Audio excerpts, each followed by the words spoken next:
You're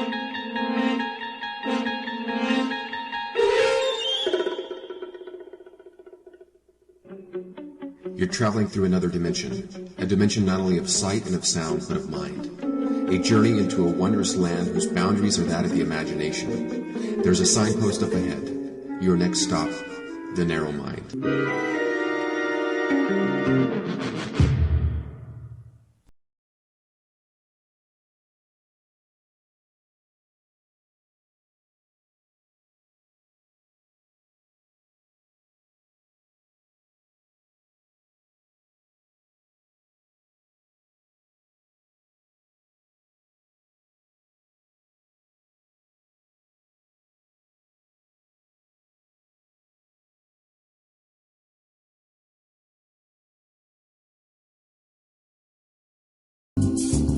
Welcome once again to The Narrow Mind. Atheistic Wednesday, January 3rd, 2006. We're glad that you've joined us today.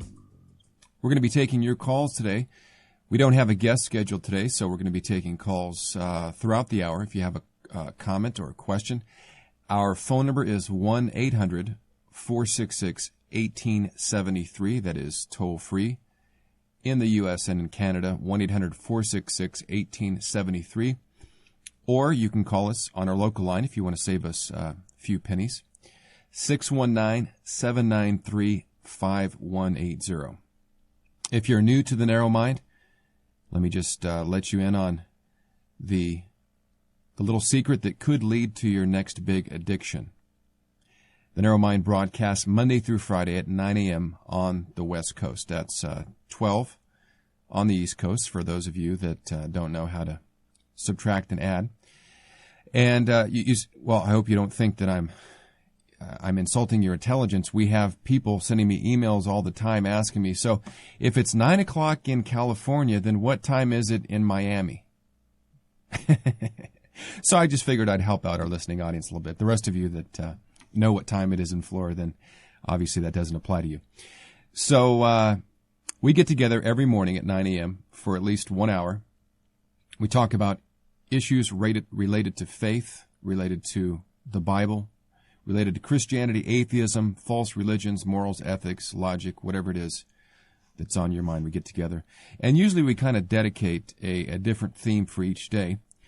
Usually, and today is no exception, Wednesday is Atheistic Wednesday. We like to say that we have April Fools every week. And so we celebrate April Fool's Day every Wednesday at 9 a.m. So if you know any atheists out there, this is a good time, or just unbelievers in general, those that do not believe in Christianity, believe the Bible, you can direct them to the broadcast. We appreciate that. And you can tell them that we talk about issues related to unbelief. We also take calls concerning issues related to unbelief. Now, our podcast has been growing tremendously. Let me just give you, I just ran a report right before we came on the air this morning. And our show last Tuesday morning with Dan Corner, you may remember him, the guy from the Evangelical Outhouse. We had 1,753 downloads as of about 10 minutes ago. 1,753 downloads. And then on Thursday, I'm trying to remember what we did on Wednesday. We just had a 30-minute show on Wednesday. We had about 500 downloads on that show. No, what did we do on Wednesday? I can't remember what we did last Wednesday. Did we have a guest last Wednesday? Oh, that was that was the day we had a 30-minute show. And so we didn't get a whole lot of downloads on that. But on Thursday, we usually do covenant theology on Thursday. We had 1,021 downloads on Covenant Theology Thursday. And then on Friday's show, I'm looking at 1,145. We had our Atheist Awards ceremony, the 2006 I'll Be a Monkey's Uncle, and that aired on Monday at noon. If you didn't get a chance to listen to that, we got 573 downloads on that, and we're getting some positive feedback on that. So far, nobody's complaining or crying. All the atheists seem to be pretty good sports. Two of them that were the recipients of awards contacted me and thanked me. So that couldn't be all bad. they said that they feel honored. Now, this guy, Dan Corner, remember him? I had him on Tuesday and I had him on Friday. He's the one that's getting all the downloads. Well, this may be of interest to you. We had so many calls when we open up the phones that if my call screener, my lovely wife Grace, doesn't get to the calls within 30 seconds, they automatically go to the voicemail. And so after the program, I'm going to play for you one of the voicemails that was left for us as a result of the Dan Corner show. Now, of course, I added a little bit of music to it just to kind of spice it up, but here you go. Enjoy. Corner is a nutcase. I couldn't agree with you more. All right, let's go ahead and take our first call. Let's go out to Arkansas and talk to Fred. Fred, welcome to the Narrow Mind. Hey, Gene. How's it going? How's the new year for you so far? Pretty good, pretty good. The first 2.5 days so far is looking pretty good. How about Yes. you? Well, we were wrapping up our vacation here at Nana's house, and looking forward to kind of coming back to California because it's right now about 30 degrees here. Wow. And I'm looking forward to that warm weather. I bet. But God's been gracious to us because we did have some very warm weather here while we were here. This was probably in the 60s, and the kids got to go out and play around in the yard and walk around in the woods and play in the mud and do other things that little boys like to do. So now, what part of Arkansas are you? Near Little Rock? Well, you know, Little Rock is sort of in the center of the state. Mm-hmm. We're about 100 miles or so, probably not even that, maybe about 80 miles north of there in the north-central part of Arkansas. Called Batesville is the name of this town. That's where I'm originally from, and so when I went out to California, this is where I always come back to, and all of my mother's side of the family lives here.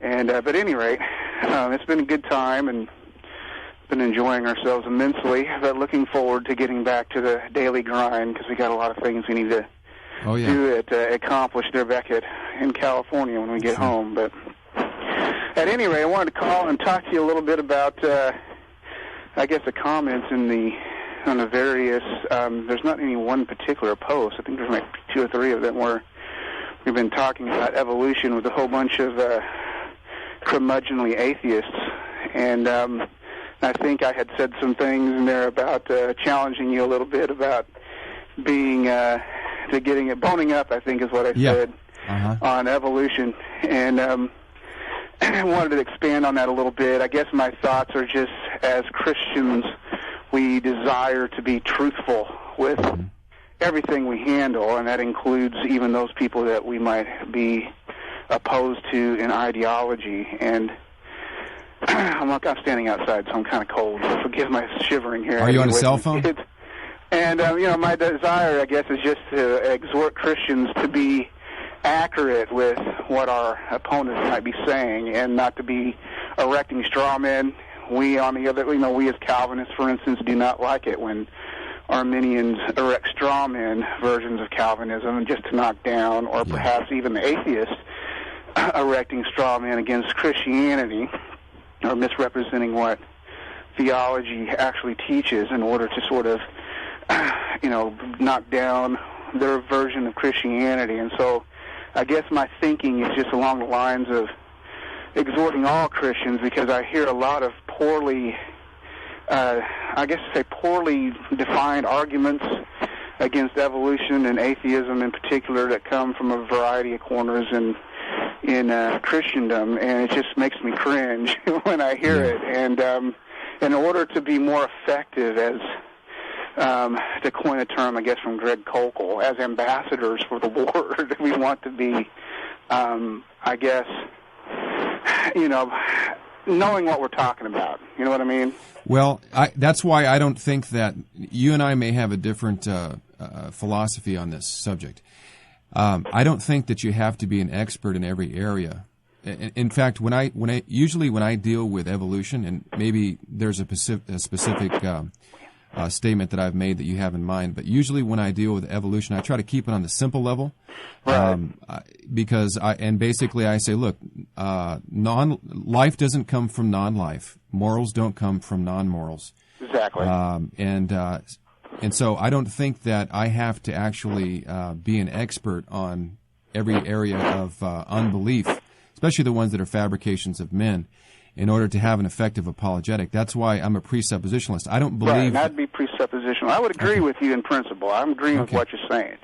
Because I would tell folks, hey, in fact, that's one of the things that's sort of a misnomer about any effective apologetic. I'll tell the folks, listen, you don't have to be an expert in everything Mormonism or everything Jehovah's Witness or even everything atheism. You don't have to, just read tons and tons of Daniel Dennett stuff or whatever, or read Sam Harris's stuff. But I guess my thinking is you having a unique position as a host of a very popular program, if you're getting, 1,500 downloads, which congratulations on that. Which in less than 7 days, my thinking is, hey, be somewhat familiar with who you're engaging. Of course, I agree that ultimately it comes back to Christianity itself and to the faith, and that's what we contend for. And and I tell everyone, be familiar with the faith first and foremost, the justification, the atonement, what Christ did, the person and nature of God, and so forth. And those are your starting points. But I guess I'm just thinking, you want to be honest when you're evaluating any kind of unbelief, and to have some minimal working knowledge of where they're coming from is helpful, is what I'm trying to get at. But see, the thing that I want to avoid, I don't want to get into debating the mechanics of evolution. Right, and there's a good reason for that too. I would even agree with you, because as much as I know these atheists that I've been sort of interacting with on the blog want to claim that it's not apologetics, it's science. It's not really, because it comes from a philosophical framework on which you're interpreting evidence, and you're extrapolating conclusions about the distant past, assuming there is a distant past. And, and they don't seem to tell, the average Joe public out there that there are all kinds of camps of evolutionists who have polarized into different groups that basically renounce each other and argue with each other about the specifics of certain points of evidence. But I know that they all have some common, they have some common points, and just it's when you're familiar with that and you kind of know that where your opponent's coming from, it's helpful in order to sort of engage them a little bit. And it's even more helpful because when you know some of that stuff, familiar with it, it just makes evolution even more irrational, particularly when they start getting into the issues of personhood and what you're saying about matter doesn't produce minds that can think and rationalize and so forth. And I would agree with that. Now, did I ever say anything specifically that you feel was a straw man? What, from your perspective? Yeah. Well, you can be honest with me. A long time ago, I can't remember. I think I sent you an email a long time ago, and I can't remember what I hammered you about. But it was something, I can't remember exactly what it was. I know, for instance, the one that I hear all the time from Christians is the whole idea of the second law of thermodynamics. Because the sin nature has entered into the world, the second law of thermodynamics is now at work, and so evolution can't be true. And the second law of thermodynamics is a perfectly valid function for God's universe. And, for Christians to argue otherwise is just ridiculous. The issue is really along the lines of genetic information. The evolutionist needs to account for how you can get increases of genetic information, even if you have the sun or some energy source always supplying a constant source of energy to the earth or whatever. Yeah. See, I don't use. You've never heard me use the law of the second law of thermodynamics against evolution. Right. I haven't, but I just know that I've heard Christians do that. I have to go back and check my email thing that it's been like a few months when I sent you that, and I can't remember what it was said. Something was said in response to somebody that sort of made me go, ooh, and I can't recall. Okay, if you find something, call me back, because I definitely am open to not only criticism, but I'm open to admitting if I misspeak. and I'm open to being corrected. So, yeah, that's what I appreciate about you. You're not dogmatic and I am on certain things. Unyielding about your convictions. You know, you're willing to get, and that's good because all Christians should be prepared for that. I am dogmatic on certain things and unwilling to yield, but I try to recognize the difference between the essentials of the faith and those things that are debatable. So, right. All right, Fred. Right, well, man, I hope to. I think I emailed you this morning about the Shepherds Conference. I think last time I talked with you, I asked about that, but I was completely unaware of the fact that it was closed. It was closed down because it was all full. When I get back, I'll investigate and see if there's any. Great. And but if anything, I mean, maybe they'll give you some kind of leeway to have a little booth or something. Yeah, that would be great. If you can check into that when you get back. Now, I'm going to be in Africa from the 8th of this month until the 1st of February. So I'll still be checking my email, though. So maybe are you going to be doing any programs from over there?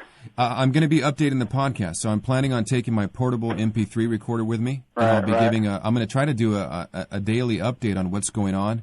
And then it's just a matter of me getting to a place where there's an internet connection and uploading it to our server. So, right. But I am planning on doing that could be tricky out there in the wilds of darkest Africa, but that'll be good. I'm excited about your ministry there. All right, I appreciate it. I look forward to meeting you face to face too. All righty. All right, Fred. Take care. See you later. Bye-bye. Right, take care. Okay, here's a little ditty that one of our listeners sent us. This is from Doug Wilson. Well, it's called the Doug Wilson song. I'm not sure if this is the Doug Wilson from Idaho or if this is a different Doug Wilson. I'm not sure. It's 3 minutes and 24 seconds. But it does allow, I will say this, it does allow for some excitement and some hope in the atheist framework, in the atheist universe. As you'll see here, there is some excitement and hope concerning the reality that man has thumbs. So here you go.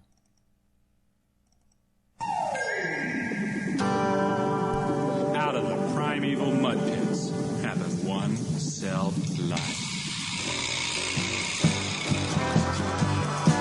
A meeting life. And suddenly, for no reason at all, this life began to multiply.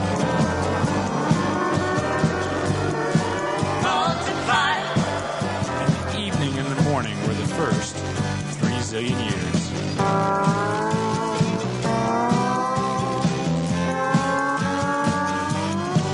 Pretty soon, the ocean was filled with little beasties. It was filled. And then these hardy pioneers got more complicated. By accident. And the Society for the Prevention of God said amen. But among these children of chance were some malcontents. Dissatisfied, said they were tired of the water. So they crawled up on the beach and grew nostrils.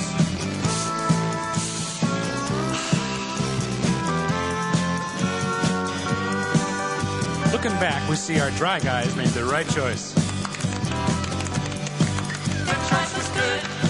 Because they evolved all the way up to man. And man is good. While those who held back only made it up to dolphin.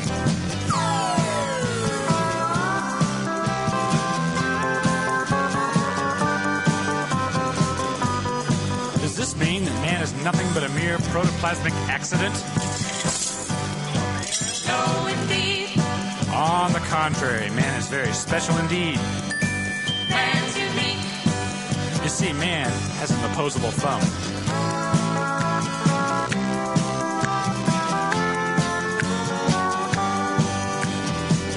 So the next time life's got you down, just remember, you've got thumbs. And you don't know why you exist or where you're going. You've got thumbs.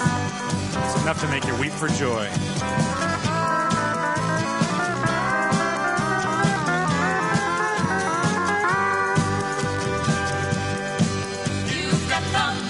Yes, sir. You've got thumbs. There's no need for a bad self-image. You've got thumbs. Nah, don't feel bad about yourself. You've got thumbs. You have real value. You've got thumbs. Your life has cosmic importance. Yeah, you're more than just meat and bones. Yeah, you're more than a bag of enzymes. You're more than a sack of protoplasm even. You're more than just a blot on the face of eternity. Thumbs are real handy to have around. You can hitchhike with them. Stir coffee. You can give yourself ontological status. The green thumb, you can grow a garden.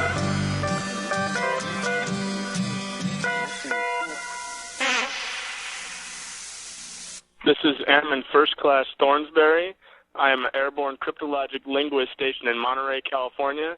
And when my friends are out on leave and liberty during the weekends, I stay in and listen to The Narrow Mind. Dang. This is Pastor Matt from Garden Grove, California, and I listen to The Narrow Mind. Thanks for having me on. Well, Gene. Hi, I'm on air. How will they respond under real pressure? As with all living things, each according to his gifts. We got a bit of a problem. I would not remind you of that which you know so well. You can't prove nothing.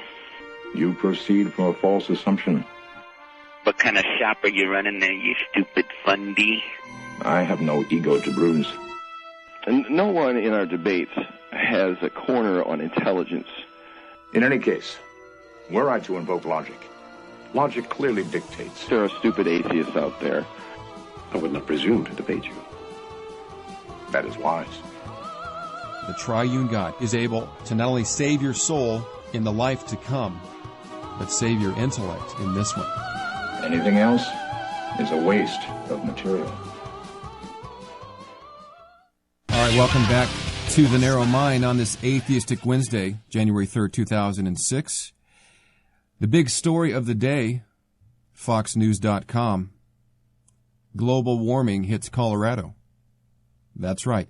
They had to the National Guard actually had to drop 500 bales of hay to the cattle to keep them alive. I'm sure you've heard by now that Colorado has been hit by a fury of storms. It's buried in snow and ice. It's freezing. And yet Al Gore is still complaining about global warming. How do you get global warming when the whole state of Colorado is frozen? I don't get it. Maybe if Al Gore was here, he can not only explain global warming in Colorado, but he could explain to us how the internet works. All right, our phone number this morning, 1-800-466-1873. It's toll free, 800-466-1873. Let's go out to one of our nominees from the I'll Be a Monkey's Uncle award ceremony that took place on Monday, Mark from Ohio. Mark, welcome back to the program. Hi. Just heard what you said about global warming. Yeah. You do know that it's actual global warming, not regional warming in Colorado, right? It's the average temperature of the planet going up. Well, doesn't mean that we won't have weather fluctuations here and there. Yeah, I understand that. I mean, you might as well just say, if the global temperature got cooler, you might as well say, oh, well, then why is it hot in Florida today? It's not really valid. So what are we? Yeah, okay. It was tongue in cheek, Mark. I didn't actually there are people mean that actually agree with that literally. Is the point? Okay, well, here's the thing. They're complaining on this. By the same token, they're complaining that the cherry trees are blossoming in New York, and it's a result of global warming. So I'm simply tongue in cheek feeding back the same type of reasoning by saying that you've got global warming in Colorado. Did you hear about that? The cherry trees are blossoming in Brooklyn? No, I didn't hear about that. And I actually don't know when cherry trees are supposed to blossom. I know that we have geese where I'm at. Uh-huh. There's a lake outside my apartment, and there are geese in it. And, when the snow hits, of course, the geese migrate down south. Mm-hmm. But not this year. They pretty much started migrate. They left and then came back. And it happened all over the country because they mistake weather changes. Because, I'm sure you probably noticed, I don't know if the weather is the same everywhere, but here when I was growing up, we had seasons. You know, it was just cold in the winter, hot in the summer, and now it just slingshots back and forth all year.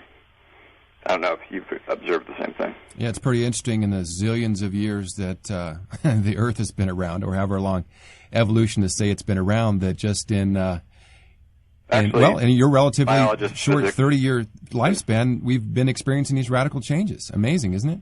What a coincidence. These radical changes? Yeah, radical changes. You said when you grew up that you had seasons, and now the weather seems to slingshot back and forth. And I'm saying, if the Earth's been around for millions of years, it's quite interesting that this is actually just happening now during this 30-year period that you're discussing. But well, we have ice ages and such. The weather does change, but it changes over thousands of years. Okay. It changes rapidly when humans change the composition of the atmosphere. So what's on your mind today, Mark? I'm sure you didn't call just to discuss the weather with me. Actually, I was going to bring up evolution and how I agree with Fred, I forget his last name, that you should learn more about it if you want to attack it or argue against it. Because what you, and you kind of proved the point before I even called in, I was cooking food while I was listening to the beginning of the show. There's like the song about, atheists love life because they have thumbs and all of that. Mm-hmm. It isn't really a criticism of atheism. It's just mischaracterizing atheism or mischaracterizing what evolution is and then attacking the mischaracterization. It's nothing to do with the actual thing. It's like if I said, I can't think of something off the top of my head, but I'm sure you could do the same in many ways with Christianity. Mm-hmm. Yeah, it's done all the time. Mm-hmm. In fact, in the movie The God That Wasn't There, that's what the whole movie's all about. It's a it's a misinformation, mischaracterization, mistruth or non-truth packaged on a DVD and then circulated. So nothing new there. I'm under the impression, because of my Christian worldview, that men are not neutral in their perception of reality. Are not neutral? Men are not neutral. We call it in presuppositional Christianity, we call it the myth of neutrality. So as a Christian, I don't believe that human beings are neutral. Jesus said, you're either for me or you're against me. So this is also something that is taught in the Bible. But I bring this up because you and I can look at the same evidence. And a Christian scientist, let's use a more specific example. A Christian scientist who believes, for example, in creationism, can look at the same evidence as an evolution scientist or somebody who holds to evolution and arrive at different conclusions. Science doesn't exactly work that way. It's not entirely left up to opinion. Science is based partly on observations and also partly on demonstrations. You can actually demonstrate something to be true or false by making successful predictions. Okay. If you say, well, I predict that when we examine the human genome we'll find this, or I predict that when we cut this fossil open we'll find this, and the prediction comes true constantly, and you have used evolution to make those predictions, that is evidence for evolution. So but you have to start. Everybody starts with a presupposition. So even a scientist starts with a presupposition of the Bible being wrong or creation being wrong, and so that's why it's a conclusion, not a presupposition. No, the conclusions are driven by the presuppositions. No, you think that that biologists are all atheists? No, I don't. Lots of them are Christians. And exactly that. They and actually presuppose that makes my point right there. How could they still be Christians if evolution can be scientifically proven, if they don't have presuppositions that they're committed to? Well, I would assume, I can't speak for Christian biologists out there, but I would assume that they simply interpret the Bible differently than you do. No, they don't. Well, I'm sure there's some, yeah, but there are also guys within the Reformed camp that are scientists and biologists that interpret the Bible almost exactly the way I do. That accept evolution or creation? That accept creation. There are not many biologists that do. The fact that there are some.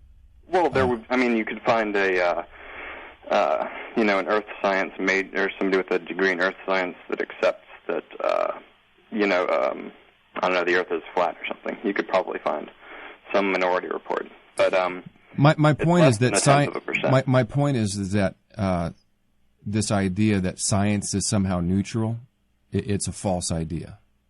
Well, science doesn't have a bias. Science takes the evidence and sees where it goes. And like I said, but the evidence still has to be interpreted. Evidence has to be interpreted. You can. First of all, how do you define science? When you use the word science, are you talking about observable, repeatable processes, whereby? There are. The scientific method is just a system of tools used to demonstrate things to be true or false, like experimentation. You basically come up with an experiment. You say, if this experiment turns out this way, evolution is false. If this experiment turns out this way, creationism is true, or evolution is false, or whatever. Okay. What scientific studies have been done that demonstrate that life comes from non-life? Well, there are viruses that are 100 atoms large that it's a mathematical impossibility that they wouldn't arise naturally. That they wouldn't arise naturally? Yeah, it's impossible that they wouldn't arise through abiogenesis. That has anybody ever observed one of these viruses arising naturally? I'm pretty sure, but I don't know. I don't have a specific instance I can point out. So but I'm sure you could actually. I can tell you right now they haven't, because it's an impossibility. What are they going to do? They're going to put a microscope on the ground and just wait long enough to see a virus appear?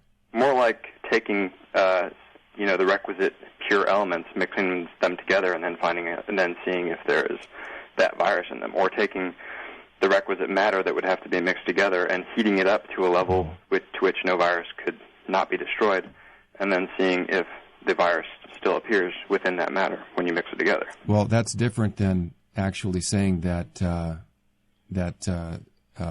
life comes from non-life. Life is non-life. The matter that makes up your body. Oh, I'm sorry. I forgot. You don't in a different combination. I forgot. When you say life is non-life, I forgot that you're the same caller that called up a few weeks ago and said that the law of non-contradiction is not binding on our argumentation. No, I said that it's universally binding in principle, not in fact. Okay, which is true. Therefore, you can say life is non-life. No, when I say life is non-life, I'm saying that you're distinguishing living material as different from regular material in some measure other than the arrangement that it's in. So you believe that a rock, for example, is alive? No, I'm saying that you are made up of material that is indistinguishable from dead things. If you take a tree, a live tree and a dead tree, they're both made up of exactly the same material. It's just in a functional pattern in the living tree. That's all life is a chemical system which repeats itself. Okay, great. So you're a strict materialist. Strict implies, that I've some kind of narrowness or... Well, I mean, you don't believe that there's non-material existence. Well, I can't... Well, define something that's non-material. The laws of logic. That's immaterial, not it's not supernatural, is the point. It's like near and far. Would you say that something can be near or far from you? Yes. Is nearness or farness a thing that exists in the universe, or is it just how you perceive that thing? It's a concept that is immaterial. Yeah. It's a concept that is immaterial. That is non-material? Yeah. Yeah, that's non-material. It's how your mind perceives the thing. It's not, there isn't nearness or farness, ether mixed between the atoms that make things up. It's not some supernatural, magical thing that exists. It's just how our mind relates. Okay, so if that's the case, then all of the things that Gene Cook says on the narrow mind are simply a result of the atoms and cells being aligned in a certain position. And so the things that I'm espousing are just happening, they're occurring naturally. I mean, everything that I say, even though you disagree with my worldview, it's just a natural biological occurrence of me as a human being, of me as a material entity. Are you saying that somehow disqualifies it from being rational or being possible to make sense of? Well, I am. So if something is natural, or something arises in nature, it can't be like if a mind arises in nature, it can't be rational, or it can't have any capability of perceiving and understanding. It's like a bottle of a bottle of Dr. Pepper. If you shake it up, you open the top, it's just going to fizz. And so you're talking about causality. That right. We are the result of a cause and effect relationship.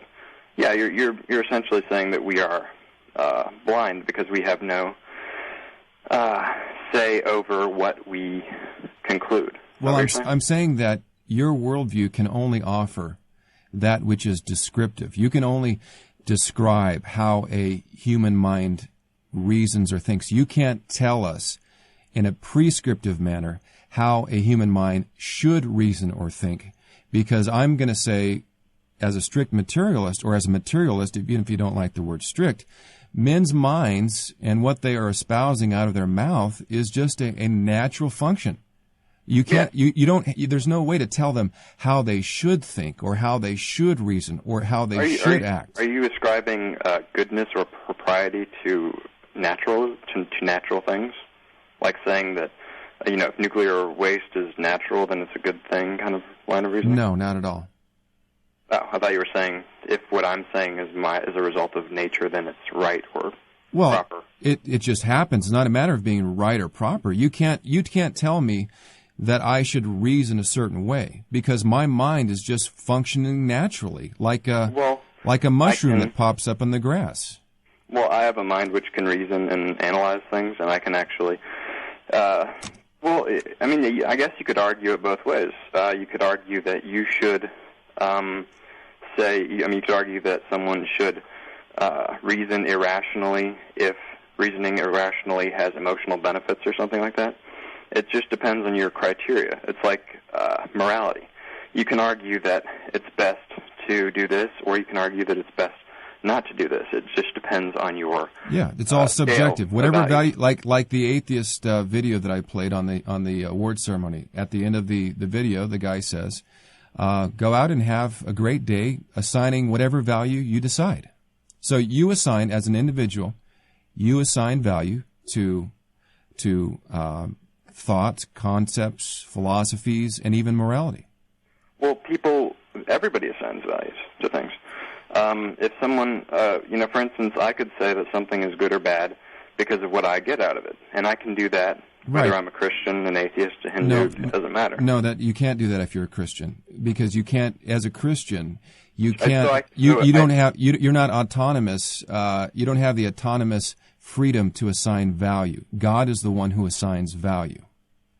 Yeah, no, but I'm saying, but it's all up to interpretation. I mean, I could say that by saying that it's good for me to do a good deed so that I'll get out of hell, or so that I'll go to heaven, so that I'll get a selfish benefit. Well, just to say that it's open to interpretation doesn't mean that there's not a correct interpretation. Just to say that it's open to interpretation doesn't mean that there is not a correct interpretation. Exactly. Just like if you're an atheist and you're interpreting reality, that just because you can interpret it two different ways doesn't mean that there isn't a correct interpretation. I agree. Yeah. So what I'm saying is, in your world, everything is subjective. Everything is all value is assigned by the subjective self. In my worldview, I have a God who is sovereign, who not only made me, but told me what is good, what is evil, what is true, and what is false. Well, and so I don't assign value in the same way that you do. Define subjective and objective. I'm not sure if you're using them in the same way that I am. Okay, when I say subjective, I mean the individual person. I mean you are autonomous. You determine subjectively what... Something's objective. Something's objective, it's outside. If it is the way it is despite the human mind. Yeah. Science is an attempt to discern what things are objectively. For instance, if you say you take just an object, take a 5-pound bag of sugar and put it on a table. Mm-hmm. That 5-pound bag of sugar is sitting on that table despite what you think or what you reason or what you presuppose. There is an objective reality. Now, a rational person attempts to define and understand that objective reality. An irrational person makes it up as they go along. So rationality then is binding on human beings. Binding? In order for them to interpret reality properly. Repeat that. Rationality, the ability to reason, is necessary then for people to interpret reality properly. No, people can be irrational. But will they then be interpreting properly, you mean? Properly. Oh, sorry. I didn't catch the last part. Yes. Okay, so then that's what I mean when I say that reason is binding on men, on the minds of men. I'm saying that you expect me, by virtue of being a human being, to reason logically. Well, no, I would hope that you would. But why? If my mind is just material and it's just fizzing in the direction that it's fizzing, I mean, what difference does it make? Give me an instance where something doesn't make a difference and an instance where something does make a difference. You're acting as if something isn't predisposed or pre-decided by God, that it doesn't matter. That if your child gets run over by a bus, and it's an accident, it doesn't matter. But it only matters if God wanted your child to get run over by a bus. If it's an accident, if it's just a... No, in God's world, there are no accidents from God's perspective. There may be accidents on the human level, but... yeah, you're assuming that. So if you were an atheist... I'm assuming the Word of God is true, is what I'm assuming. I'm assuming that the Word of God is true. And I learn these things in the Word of God. It's not a naked assumption or naked assertion. It's an assumption based on my worldview. Yeah, it is an assumption fundamentally, though, right? I mean, that's the whole point of presuppositionalism. It's if we assume that thing A is true, then thing B must be true, right? That's right. Well, can't you do that about anything? I mean, can I say, if we assume that Allah is responsible for the existence of bicycles, that any Christian who rides a bicycle presupposes that there is no God but Allah and Muhammad is his prophet? No, that's incoherent. Well, no. I mean, you could say, okay, say you found a doctrine that was thousands of years old, 1,000 years older than Christianity or Judaism, that said, and God shall make bicycles, and or whatever. Some kind of, you can make up a doctrine. That we're not concerned. At least I'm not concerned with make-believe things. If there is one that's out there and you'd like to point to it, that's fine. We can do a critique. We can critique Islam. We can critique Mormonism. I'm saying that the logic of this is true, if this is true, if this is true, if we assume this is true, then that is true, is fundamentally flawed. Because you can make any conclusion based on any assumption that you want. You can say, if apples are bad for you, then we shouldn't eat apples. Well, you still have to demonstrate that apples are bad for you, for the conclusion to be valid. I agree. And we do that in Christianity. We don't just presuppose the truthfulness of the Bible. We demonstrate that man cannot even have an intelligible world apart from this worldview. Well, I disagree with that, but going back to presuppositionalism, you said that presuppositionalism is an assumption. It is saying if this is true, then that is true. It wouldn't be based on an assumption if it were based on evidence. If it were based on this is definitively shown to be true, therefore this must be true. No, that's where you're making the mistake. We're saying, and this is a common misunderstanding, I'm saying that both of us have foundational beliefs that we accept without any evidence. Now, what is mine? What is yours? That the scientific method is trustworthy? No, the scientific method has actually demonstrated itself to be trustworthy. Okay, so what evidence then? What evidence then did you use to determine that the scientific method is trustworthy? Look around at the world around you. I mean, everything. I mean, if the scientific exactly, method listen to what you're saying. Look around the world. You're saying that it's self-evident. No, but I'm saying the man-made world, the scientific world. If the scientific method were not useful, we would never have made it to the moon. That's a simple, clear-cut example. I'm not arguing that it's not useful. I'm arguing for finding the I'm truth. saying that you have no evidence that the science. You don't even have evidence that there is such a thing as truth. What evidence do you have that there is such a thing as truth? That's actually a problematic question because you can define truth different ways. Do you mean knowledge? No, that which is, when I say truth, I'm talking about that which is consistent with reality. You mean that there's an objective reality? Yes. Yeah, I think there is an objective reality. Okay, what evidence do you have that there's an objective reality? Well, the universe would kind of be a very bizarre and consistent place if there was not one. That's not evidence, Mark. I could, if I say, well, Mark, if there wasn't a Christian God, then the universe would be kind of just a strange place, wouldn't it? Well, I was That's going not to evidence. elaborate on it. Okay, go ahead. Well, if the universe were subjective, if it were determined by our thoughts instead of objective truths, then everything that any insane person believes would be true. If somebody believed there are flying elephants, then there are flying elephants. If somebody, if somebody believed that the bus was going to be, that was going to get there 5 minutes earlier, and another person believed the bus was going to get there 5 minutes later, another person believed the bus was going to get there on time, only one of them is right every time. Mark, there is you started only one out. objective. Okay, you started out this conversation by saying life is non-life. Yeah, but you don't understand what I mean when I say that. Well, it sounds like a contradiction to me. Synonymous. I'm saying that living things are made up of matter. Look, it's exactly the same as dead things. Okay, here's my point. When I ask you, what evidence do you have for truth? You simply point your finger. You say, well, look over there, look over there, look over there. Isn't it obvious? And then give a description of why that is. Okay, well, I can do the same thing with Christianity. I can say, when you ask me, why do you believe in a Christian God, Gene? I can say, well, look at a newborn baby. Look at the man's ability to reason. Look at man's inherent instinct of morality. And you say, well, Gene, those aren't compelling evidences for me.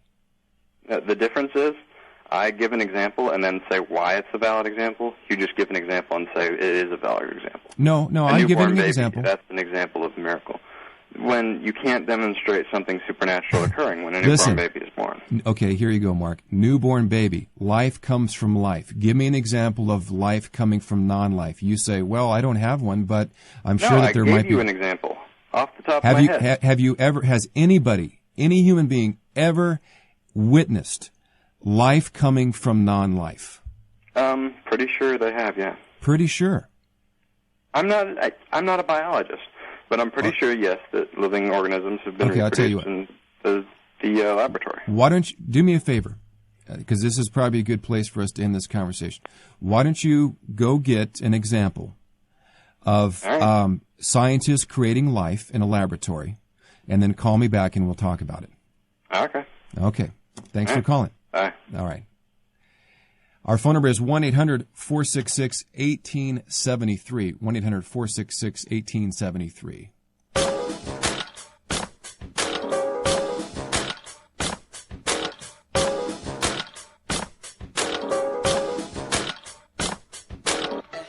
Two suits, two tokens in hand. I got no respect because I'm the new man. Got my shovel, shoes full of sand. Check out the tag, the name's Caveman. Dig it up, dig it. Hello, Gene. This is John in the Smoky Mountains, and I listen to The Narrow Mind, and I love it when you talk about the law of non-contradiction. I mean, I hate it when you talk about the law of non-contradiction, and I don't listen to The Narrow Mind and never have. In fact, I'm not talking on the phone right now because I'm here and not here at the same time, but not in the same location. And as all of God's people said, booyah. You want a break? Knock on the warden's door. Dig it up, oh, yeah. Dig it up, oh, yeah. Dig it up, oh, yeah. Dig it up, oh, yeah. Dig it up, oh, yeah. Dig it up, All right, welcome back. Our phone number, 1-800-466-1873. Let's go out to Sweden and talk to Zap. Zap, welcome to The Narrow Mind once again. Hey, booyah, Gene. How you doing, my friend? I'm doing fine. As usual, I catch the last minute, and I heard our friend Mark speaking about stuff, And you talked about evolution earlier, right? Yeah, I didn't bring it up. Somebody else did. But yeah, we talked about evolution a little bit. Yeah. And you don't think that works? No. You don't believe in evolution. What do you think evolution cannot do? Come on, man. You are our most common or our most listened to atheist of the narrow mind, and you're going to ask me if I believe in evolution? No, I don't believe in evolution. I believe in what's called microevolution, where there are adaptations within a species. But I don't believe that one species can change to another species because of DNA. But what would actually stop it from doing that? Well, God tells us in His Word that He created each one after its kind. Okay, so He has dogs, He has cats, He has human beings. And it's been that way since God created. We have no evidence that dogs become cats or cats become lions or anything like that. But you have to think about the fact that the only difference between the first cell of a dog and the first cell of a cat is genetic information. There's no other actual difference. So if you just, flip some of these base pairs around, so A becomes B and C becomes D at some places in this genetic code, you will change your dog into a cat, right? You won't, or you will? So if it's in principle possible for these base pairs to change position and flip values in the genome, then it's in principle possible for a dog to become a cat, right? No, I don't believe it is. Where did the information come from? See, if I accept evolution, which is more than just dogs becoming cats or cats becoming dogs, it's a theory about the beginning, the origins of life in general. I can't accept that because the Word of God tells me that God created everything within the space of 6 days. So that is my beginning presupposition about the origins of life. Okay. Yeah, I mean, that's your version coming from the Bible. If we, for a moment, ignore, because the last time we talked about the origin of life, if we just ignore that for a millisecond here and just think about evolution in itself, if the difference between cats and dogs only consists of a little bit of, changing an A to a B here and there, okay, there's many A's to B's that have to be changed, but it's just a matter of flipping some information, which is exactly what mutation can do. I mean, it would be staggeringly improbable, yes, that a cat would immediately turn into a dog, but as we talked about last time, that's not what happens. It would be staggeringly improbable, yes, but there's no mechanism to actually prevent it from happening. You have to agree to that, right? Unless God is the one who has prevented it from happening. Okay. But I can't abandon. But that's kind of a random assertion you're making. I don't see anything in the Bible about. Well, then why hasn't it happened yet? I suppose the question would be, well, if this is your position, have you ever seen a dog turn into a cat? If not, why?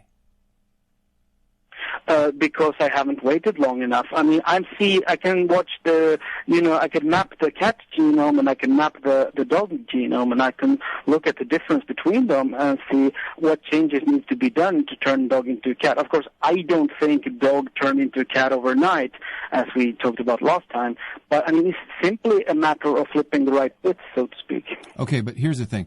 I have a tree in my front yard, Zap, and the tree drinks water. The tree has I'm sure a genetic makeup, some type of information that tells it to grow up to be an oak tree that is inherently contained in the tree seed. But the fact that the tree drinks water and I drink water doesn't mean that the two can be swapped out at some point. It's the differences between the two that make the differences so immense. In other words, monkeys might have similarities to men, and men might have similarities to monkeys, but it's the differences that cause them to be worlds apart in the Christian worldview. Now, you and I, we talked last week, and I was reflecting on our conversation afterwards. I was saying that I don't believe that life comes from non-life. And then you were saying, then where does God come from, right? In other words, if God is life, then where does God come from? See, the difference between our two positions is, I see life coming from life every single day. You, and neither has Mark, you have never seen life coming from non-life. So if we approach the argument that way, which position seems more reasonable? Well, let me just reply to that, if I may. The thing is that our positions aren't really all that different still, because you still agree, like you did last week, that the first item of, let's call it biological life, the life that exists in the material world, did not come from biological life, right? No, but it came from life. It came from a person. Yeah, but it did not come from biological life. It did not come from the same thing. So the remaining question is really what it came from. Could it really be defined as life? Because now we get into what exactly is the definition of being alive.